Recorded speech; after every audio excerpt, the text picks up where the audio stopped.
The experience of sitting down at a table with a glass of wine and with friends and with food, that to me is the reason I'm in this business.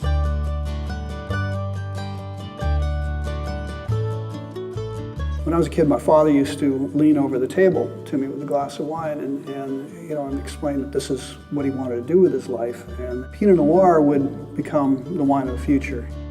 We started off as growers. We started with a 15-acre parcel of land in the Carneros. The whole idea was to pursue Pinot Noir. We had a vineyard that was shutting down early, and in exploring that, we tried to get a shovel into the ground, and we couldn't move the soil. And we found that there was no microbial activity. There was basically, we'd sterilize the soil through the use of herbicides. And I just said off the cuff, wouldn't it be cool if we were organic?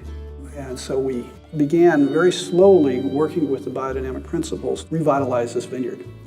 We started doing reserve level wines out of it. It was just night and day, and to the point where I was able to convince my father, the scientist, that organics and biodynamics made sense when it came to wine. And then we converted the entire operation to it. When we first planted Bordeaux varieties in the Carneros, everybody said we were crazy, that it would never ripen there, and that we were planting the complete wrong variety for the location. And then when we started making this style of wine out of Napa Valley, we figured we were aliens, and Marcian is ancient French for Martian.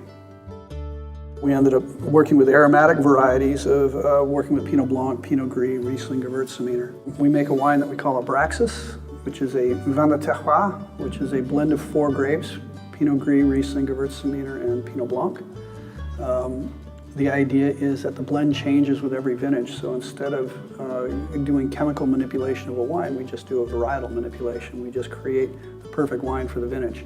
White wine, it's much more susceptible to the cork in the sense of imparting foreign flavors, showing if there's any kind of corkiness and such. So we've gone to glass caps, and boom, that's it. It's a really beautiful seal, and again, you have nothing synthetic coming in contact with the wine. To me, it's a much more neutral, pretty elegant way of sealing a wine than a screw cap. But in the French version of Pinot Gris versus the Italian Pinot Grigio, has more of a pear and almond note to it, which is really quite pretty. And it takes on quite a bit of complexity as it ages. But it's also a wonderfully non-cerebral wine to enjoy when it's young. It goes with just a broad array of cuisine. Ideally, you should have local products that are working with the local wines. We grow the figs, my wife does the gougères, the cheeses are coming from just over the hill.